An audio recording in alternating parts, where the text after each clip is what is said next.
Now, what happens when nobody buys? So I take whatever it is that they like now. I'm assuming they need to have some desire for entrepreneurship or business. Did she get $600?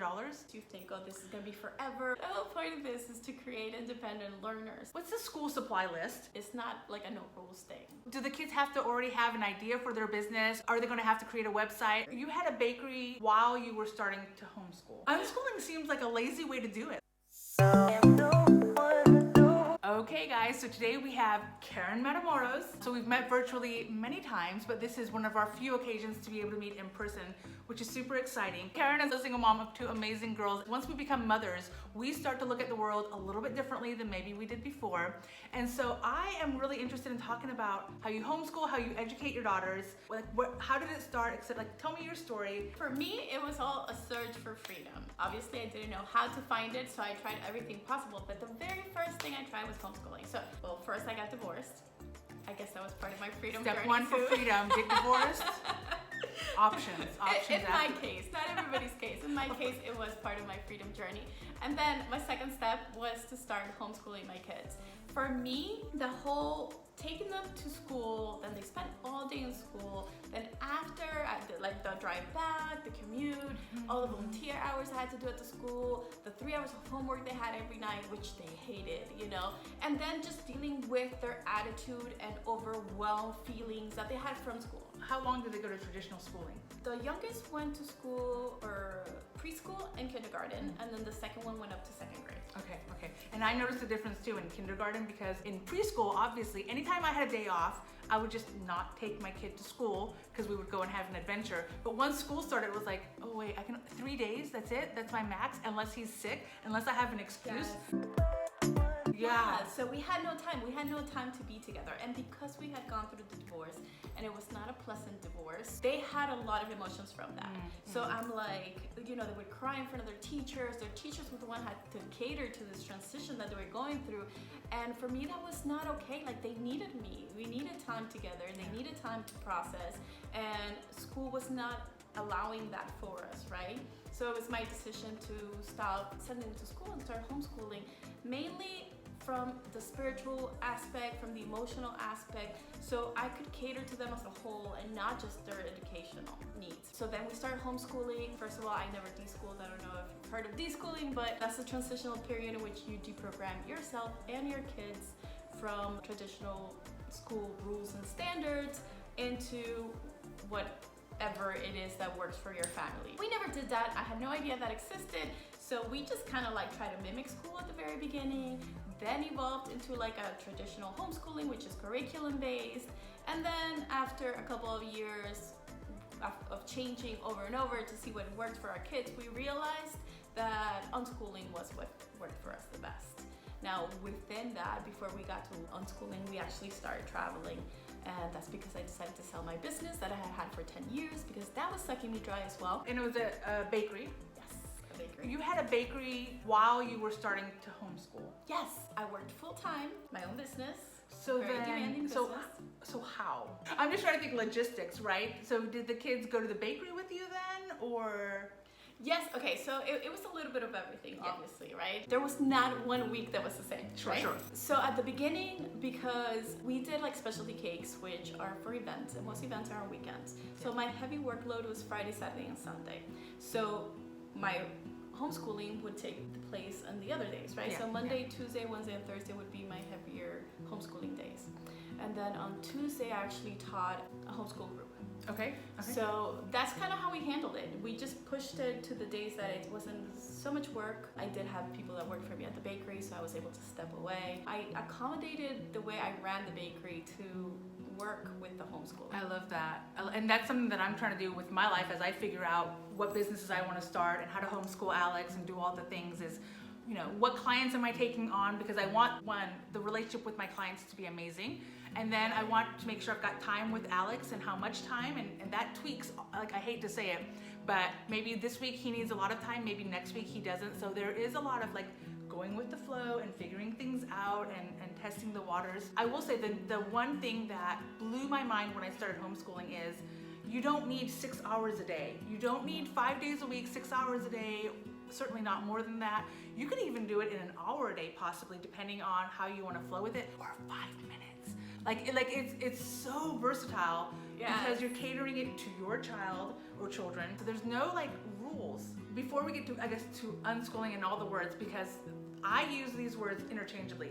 I use worldschooling, unschooling, homeschooling. Homeschooling I do think of as more rigid, more curriculum based, but nevertheless, all of these words I think of as kind of the same thing. So they're not totally different, obviously, because it's all about educating your child. Yes, to me, homeschooling is more curriculum based. So I would say that that's the difference between that one and all the other ones. The other ones just give you a little bit of a niche, right? And it's an important word to know when you're looking for a community.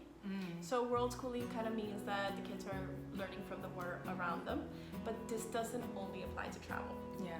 But a lot of worldschooling families do travel. So when you're looking for a community, if you're a traveler, worldschooling is probably the one that you should look for. And then unschooling means child-led. Worldschooling could be curriculum-based, so you have that flexibility there. Unschooling is not curriculum-based. So I would say unschooling is the one that is very different from the other ones. When I read up on unschooling, it's very romantic to me. It's very let your child figure out what they want. So let's say your child is, into photography. They can learn really all the subjects through photography if they want to, but you let them do it themselves. You just kind of just see what happens and you push them that way. The hardest struggle for me has been that Alex wants to play all day, and half my brain knows you learn through play. I do get it, but the other half of me is we have to work. We have to, whatever the subject is, I want to see this work aspect of it. And so I find myself giving Alex frameworks. You have to do math every day. I don't tell him which math, what curriculum, or even how long. And I find it funny that he makes himself do 20 minutes. I have no idea where he got 20 minutes from. I love that. I don't know if he read that somewhere or so I just give him the thing. And every day he has to do something that he can consider science, history, or art. And he can choose it. But something where he can come back to me and go, for art, I did this. For history, I did this. And art was hard for me because part of me is art is drawing, and that's too much, it's too similar to playing, and maybe it's not focused. But I had to be okay, I know for myself, I've appreciated the times where I could just get creative, where I can just create a sticker or create a logo or create, I just do something creative, and I learn from that experience. I'm kind of hoping that Alex will have a similar thing, but it's hard. It's hard because I still want to see progress. I still give him unofficial tests where I'm just so hey Alex, what do you know about this? And then whatever that topic is, depending on what he says, I might go deeper, right? Hey, do you also know, do you realize, have you heard of this concept? Or what if he hasn't heard of the concept, what if this was really another word that really means this? How would that play out? Is that a thing? Drives him nuts when I do it. But those are my tests. I don't say it's a test, but that's me going, I just want to prove that he's thinking critically, that he is learning some vocabulary that maybe, because I'm not pushing vocabulary on him, but I just want to see, if I know it, do you know it? But it's hard. Well, yes. It's hard to let go, for sure. Yeah. Unschooling seems like a lazy way to do it. When I first, I'm I could totally work and just Alex will train himself. But it's from my viewpoint at least, it's stressful. How do you deal with how do you know your kids are learning, Karen? How do you know? Well, first of all, you have to give them room, and eventually you'll see it as you are having a conversation with them, right? Because when they respond, you'll be shocked by the things they have to say. Yeah, I've been very pleasantly surprised. So the cool thing about letting go is that one, if everything they learn from you, then you are it as far as their education goes. And I'm sure none of us really want that, right? We always want our kids to be better than we are. Yes. So if we are the sole teacher, then they're not gonna go the limit. past. Yeah. True. Exactly. So there's that. Then there's their ability to teach themselves. So the difference between homeschooling and traditional education is that in traditional education, you are taught. Yes. So if you don't have somebody to teach you, you don't know how to learn. So what we kind of facilitate for our kids as unschoolers, worldschoolers, or homeschoolers is their ability to teach themselves and to look for answers in unconventional ways or just by researching. Yeah, and to entertain themselves. When Alex says he's bored, I say, well, that's a good thing. Yes. And I kind of just leave Just it let it at be, that, yeah. which is it's also hard to do, but nonetheless, I act like I'm totally, yeah, it's good. Continue with your bored self. And boredom, curiosity, all these things are things that will lead them to be self-directed, which is another thing that the traditional educational system lacks, right?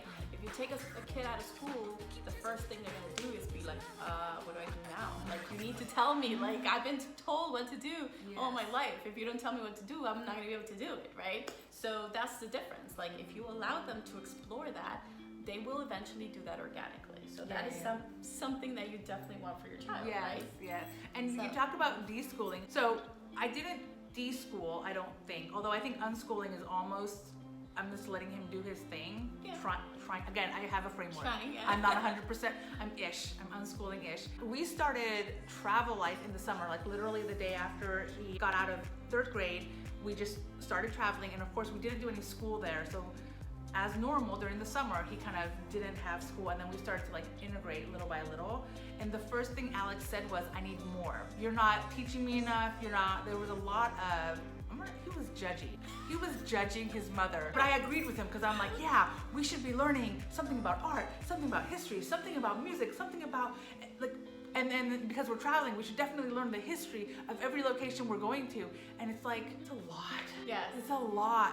But only if you see it as you have to teach them. Yeah, it's right? a lot because I It's had to never treat have the to. curriculum. Yes. So yes, we like one of the reasons we travel is because I felt like we were in a bubble, and all they would ever learn was what was inside of the bubble. So we started traveling to see history from another perspective and things like that. But this can be organic. It doesn't have to be something like, oh, I need to learn everything so I can teach that. They will get what they get. Like, each one of us is our own protagonist, right? And our life is led through our eyes, through our viewpoint, through our perspective. So they're allowed to have their own perspective. Yes. They're allowed to go to a history museum and learn whatever it is that they're gonna learn from it. You might get one thing, you might get another, and that's perfectly okay. Yes. That's the whole point of doing this a little bit differently, right? So we don't have to all read the same book and know the same exact information. It's okay for everybody to know something a little bit different, right? yes. For us, it actually was one of the reasons we ended up going plant-based. So at the very beginning, I'm like, oh, we're going to all the farms because we're from the city. The farmers just volunteered all this information that we didn't know. Yeah. Like, I mean, call me like naive, but I did not know a cow had to be pregnant to produce milk. Why didn't I know that? In retrospect, it's crazy. But when we don't think about it. We don't think about It it. just was not something I thought about.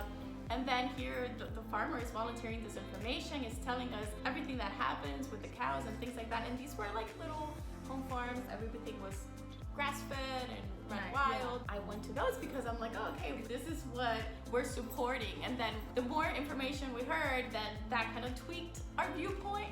But it was information that was just given to us by strangers. Now, another thing that I want to point out about the unschooling and, you know, the whole nerve of letting your kid run wild. Yeah. It is not a no rules kind of education system, right? It's not, it doesn't mean 0 rules. It doesn't mean your child's gonna get to do whatever they want, whenever they want. You can set boundaries. So you kind of build a box for them, you know, to keep them safe. Yeah. And make sure that they're growing in a way that you think is the best. Let them play within that box. It's not like a no rules thing. So tell me about the boxes you lead or that you have for your children. We built it around community, if you would, right? We have a family contract. So we sit together. We usually do at least once a month, but usually like every 2 weeks, we'll sit together. We'll brainstorm how we're feeling, especially with the traveling, how we're affected emotionally, how we're affected mentally, how it's affecting our education, like what we would learn, what we would explore further. My kids are artists, so if we're here, for example, and they're not able to buy art supplies, that would definitely be something that we would be discussing in these family meetings. The purpose of this is to check in with each other to see how we're progressing and where we want to go, right? We can't pick a direction if we don't know where we're going. And it's very important for me to know whether what we're doing is working for them. So this we apply to everything. When we start with curriculum based, we would check in, well, are you liking the books? And you know, they would express whatever it is that they wanted. Are you liking computer work? Are you liking classes with like actual teachers? Do you like Zoom classes? You know, so we would check in with every aspect of their learning to see what was working the best and what wasn't working at all, and then just change. You know, it's good to adapt to whatever it's happening around us. Have you ever had a child, I'm gonna assume yes, but a child who said, Mom, I wanna take maybe a class on Outschool, or maybe an actual like in-person class, because there's plenty of education out there for children to take. And then like in the middle of the semester or the middle of the course, they're like, yeah, no, I'm no longer interested now that I've taken the class. What do you do in that kind of situation? So for me, the way I raise my children is your word is your bond. So if you agree to do something, you're gonna do the something that you agreed to. In a dire situation in which they're truly uncomfortable, I won't force them to do something, but they usually enter the class knowing that this is what's gonna happen. So if it's like a 6-week course, they're gonna do it for 6 weeks. Exactly, and that's why I call it a contract, because we're coming to an agreement. They're choosing what they're gonna do, but it's gonna be an agreement that they're going to keep doing it for that amount of time and test it out. So it's not as, like it's structured, but it's not structured, right? They're creating their dream life almost. Exactly. Within a certain, I'm sure there's some limitation, but at the end of the day, because I love that, because that's one of my fears for Alex. It was one of my fears that he, you know, wasn't going to create the life of his dreams because he kind of just does what other people tell him to do. Because honestly, early years, like toddler years, he was a military brat. Like we moved around because the job moved us. It wasn't even mom's choice, although he might have perceived it that way. But it was just like, we just did what we're told. Working with sailors, working with other people, I know that adults don't know how to create our own lives, right? We don't know how to create the life of our dreams. And so to see it at a young child, it really worried me, because I associate kids with, you know, from the mouth of babes. Like a kid will tell you what they want. And so having a kid who was super compliant, I appreciate that he did whatever I told him to do. It really freaked me out a little bit. And so this is where I'm looking at homeschooling. It's why I got out of the military exactly at 20 years, because I realized that whatever Alex needed, and I didn't know for sure if it was homeschool or not, but it would require more of my brain power, more of my time, so I could figure it out with him. And I love that you're letting your kids talk it out. And I'm sure that from taking a class that maybe they didn't like, they were able to go, yeah, never again. Right. Or at least not for a long time, maybe, if they do. So they're much more aware of what they like, how they like to learn, how they like to interact. And so they're more likely, I would imagine, to be able to create the life of their dreams. Absolutely. And I also really incorporate their learning into creating that lifestyle. I'm projecting towards the future, right? So in the future, they will get a job or a business or make money in some way to be able to survive. So I do incorporate all their learning into that. Being an entrepreneur my whole life, I do incorporate all their teachings into businesses. So one thing that they love to do is have some sort of cash flow by the time we leave. When I say leave, it's because being that I'm divorced and I share custody with their dad, we do go back home for certain periods of time regularly throughout the year, just so they get to spend time with their dad and my family. Every time we do that, they like to raise money while we're home. Okay. The way they do that is that they create little businesses intertwined with their interests. So since they like art, they have created a few art businesses to help them raise the funds while we're back home. So what's an example of an art business that they've done? The latest one that my youngest has is she's making jewelry. She's really heavy into fashion, loves taking fashion photography, doing makeup looks and that kind of thing. So the last one she created was earrings. She couldn't find the earrings that she wanted, so she had made a pair, and I'm like, oh, you could certainly sell that. Now, where does she sell it? How does she sell it? So all my businesses are web-based, so obviously they do have a connection there because I help them sell it online. Yeah. I mean, they could do Etsy shops, they could do, eBay. There's one that she loves, I think it's called Ebop. Have you heard of Ebop? I have not heard of Ebop. I think, don't quote me on that.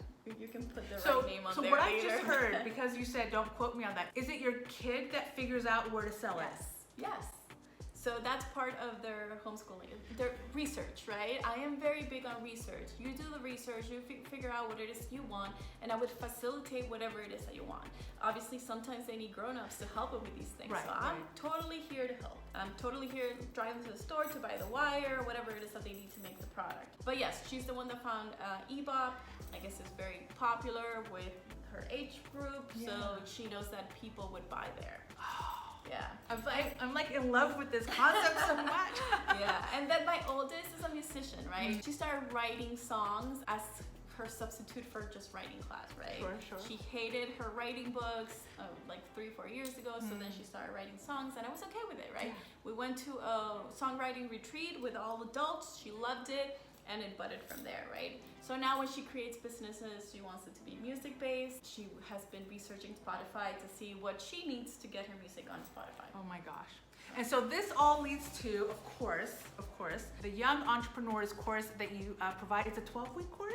Depending on the age bracket. For 14 or younger, it's a 12-week course because we meet once a week. For the older kids, 14 to 17, or I even do young adults up to 22. Theirs is a little bit more compressed because we meet twice a week, so it's only 6 weeks. Okay, makes sense because the older you are, the more you can handle pressure. And I find the more hungry you are. Between 11 and 14, they're struggling with their dreams, and that's why I always say that I'm helping kids grow to their dreams. So that's the age that they start saying like, oh, that's not possible. I can't do that. I'm not capable of this. That's just a dream. That's not really gonna happen. There's a lot of mindset that happens around that age. So it is different than the older kids, 14 and on, that they already know that they want to make money. They already know that they want to create something. The drive is quite different for the age bracket. So in your course, do the kids have to already have an idea for their business? Are they going to have to create a website? Are they going to have to open an Etsy account? Or like, what's the school supply list for kids who want to join your class? And then what's the mom obligation? Because, you know. Very good questions, because that was my thing, right? So when we were part of a homeschool group at the very beginning, I hated when they had homework. I am like, no, I'm like taking them to you so I don't have to worry about this. Please don't send them home with homework. The whole point of this is to create independent learners. So for me, it's very important to teach in that way too, right? Now, it doesn't mean that if they decide to create a physical product, you might not have to drive them to a store to get these things, or you know. So it really depends what your child chooses as their business. The essence of the course is, first of all, we all teach each other, right? It's not me just speaking the whole time. It's interactive, and everybody shares their thoughts, and we learn through that, right? Yes. A lot of the business concepts, there's a lot of vocabulary that they learn. I tend to use big words and just explain what they are for all ages, because I believe the more you hear it, the easier the term The more you understand it. Exactly. We talk about a lot of mindset. We get them to think about themselves, about their emotions, about their wants, about what makes them happy. A lot of kids have no idea what makes them happy. And this is a practice that is really good to incorporate into their lives.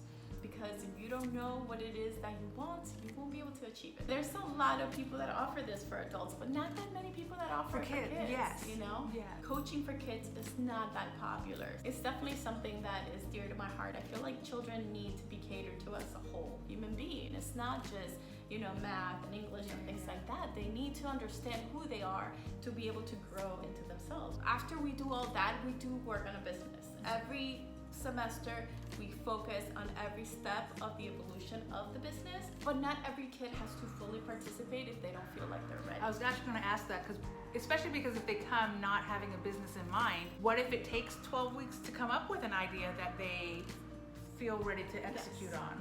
So we have had situations in which a kid might not be fully ready, so they'll help the others with their businesses. Maybe they'll get hired.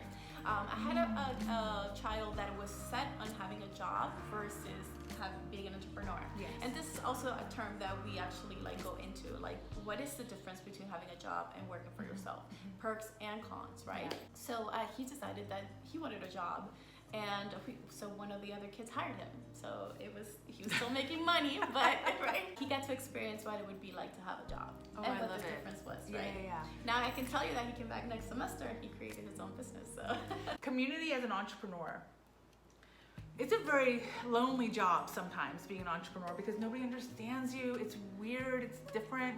Each business is so different that, who do you talk to? So I love that you're building this community early on. yeah, absolutely. And I think it goes beyond the actual physical idea of having a business, because you're working on the mindset. You're opening the door to all the possibilities that exist, lifestyle, community, all the things that make your life special, and then how you can achieve them. So as we talk about these things, they have choices now. It's no longer, I can only get a job. Now it's like, I can get a job, or I can have my own business. And then being that there's several kids in the class and we all do mastermind style classes, they get to help each other. So, there's where that community is built, and then they share each other's businesses if they have a following on Instagram already, because the teens do.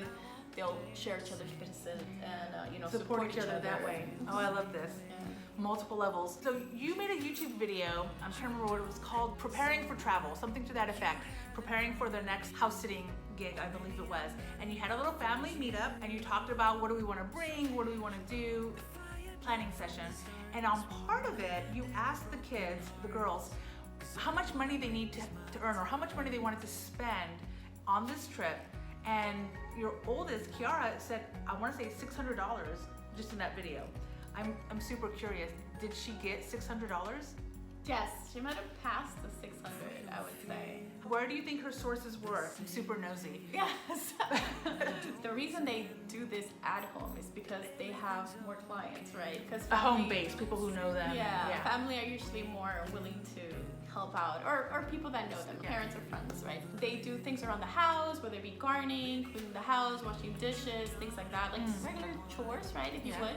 They also do babysitting services, sell their artwork, you know, so they'll do a few, depending on how short the time is, because sometimes, you know, you can't only clean a house so many times. True. You get paid for it, right? True. Sometimes they'll stack all the ideas. That was my first job, I guess, when I think about it, it's babysitting, right? Babysitting and helping a family out. I kind of forgot that people still did that. Do they babysit friends' kids then? Yes. As well?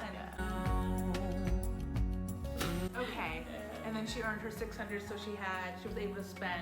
And then my other question is, how accurate do you think, whether it's 600 or however much she was able to earn, was that accurate to how much she wanted to spend, or did she find days where she's like, I miscalculated and I should have gotten $800, or did she overcalculate? Like, does that make sense? How accurate this is a good question, and this is something that's still a work in progress for us, right? Because what happens with kids when they get money is like, oh my god, I have money, let me spend it, right? I don't know if this is with all kids, but for the most part, right? Yeah. And I have 2 teen girls, or tween girls, right? So clothes is a big deal. Last year in March, we were supposed to go to Europe, so they had raised over $1,000 each. They had more time, obviously, before the trip, so they were able to raise this money. And then when we found out we were going, like the first month of quarantine, they bought a bunch of clothes, and they spent almost all their $1,000 on clothes that they couldn't even wear because we couldn't even go anywhere, right? So I have this savings system. It's 6 jars. I learned this in Millionaire Mind, which is a seminar I went to many, many, many moons ago. I would say like 7 years. It's fabulous because what it does, it helps you budget in a physical way, right? Yeah. So I think for kids, it's great.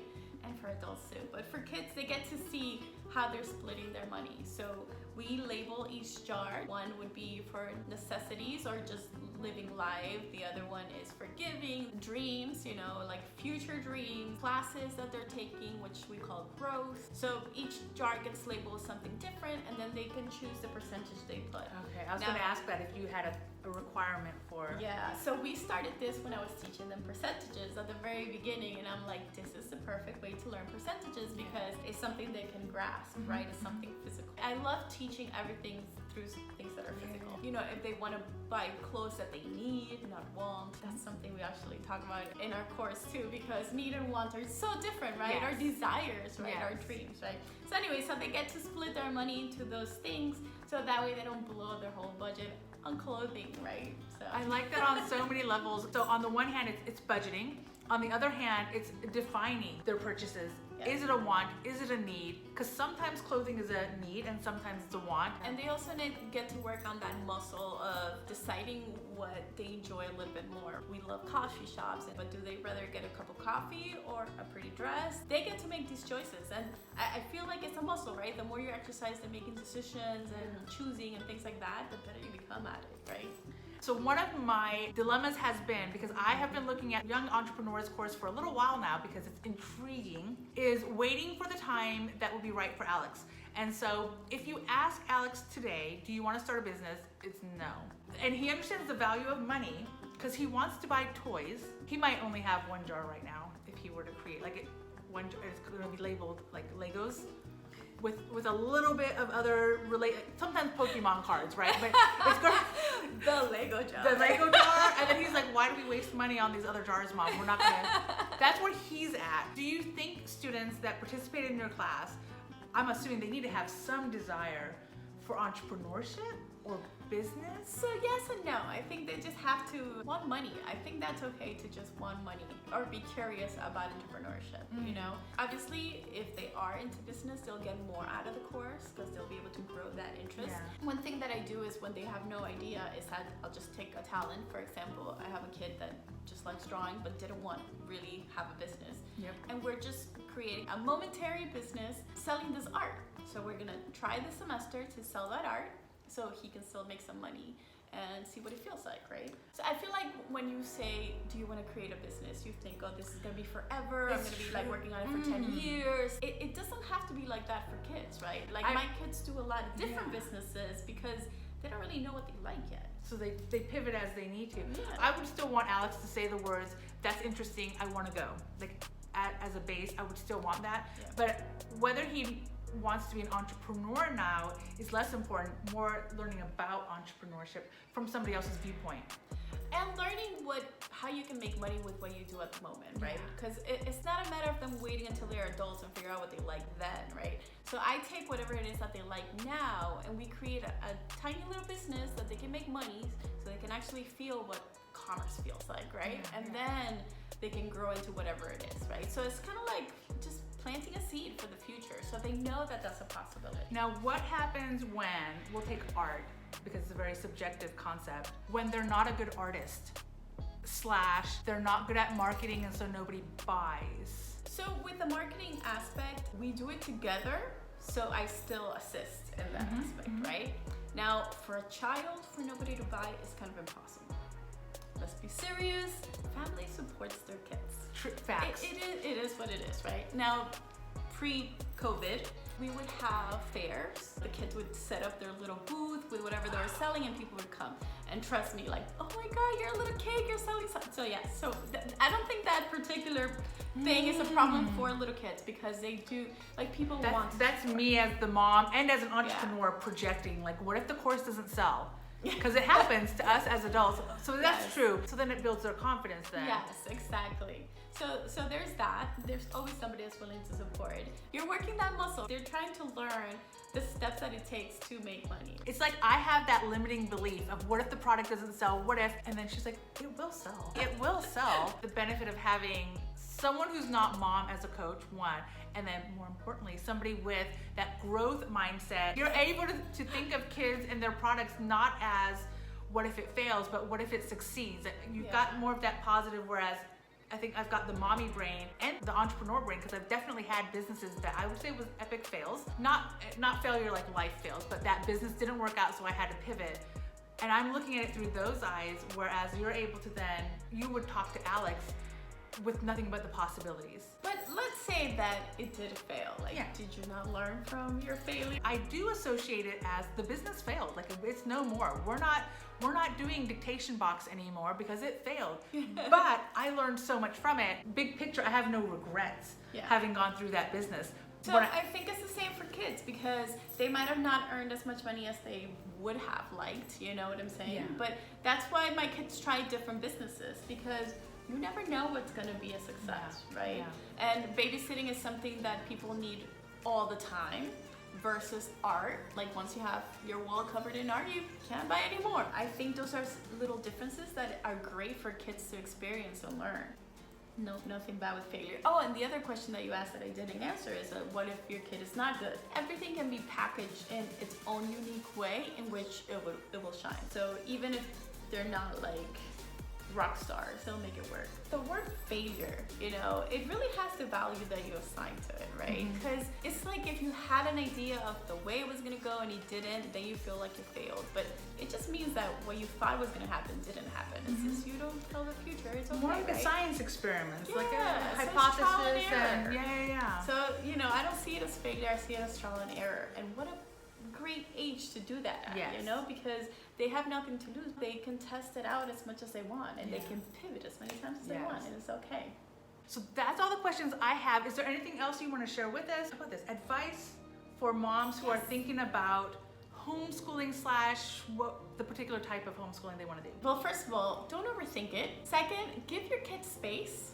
the more space you give them, the more independent they'll become, you know, and I know that's hard, but it's also something that we need as parents, right? Because we can get overwhelmed if we're always doing things. So we need me time, they need me time, and this is good, this is nourishing. And then as far as learning, just let it evolve organically, right? Like a trip to the grocery store, let's say they want to buy a pencil, you know, like they have to judge, well, which pencil is better quality, more economical, etc., etc. So that becomes a lesson on itself. So they have to do the math to see if a packet of 3 is more economical than just buying one. Or how to make the most out of their money, right? If they have a $10 bill and they want to get all these things, how do they make all the things that they want, you know? So then they have to figure out, well, what do I want more? What's more important to me, you know?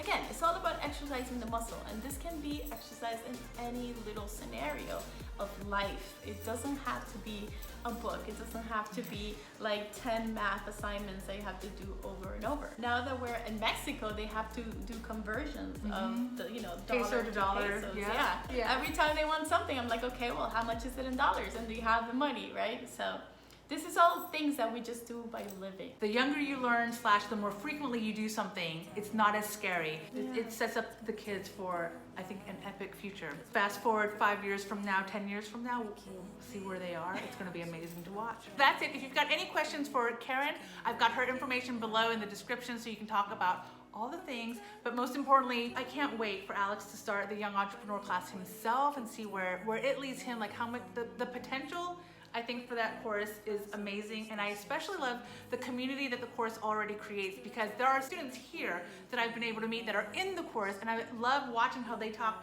to each other, how they connect. So yeah, the community aspect, I'm learning more and more how vital that is to me, and therefore for my son. So thank you again. Thank you. And that's all I got. I'm feeling something that goes beyond us. Can we work it out? Only time will tell. It's gonna take a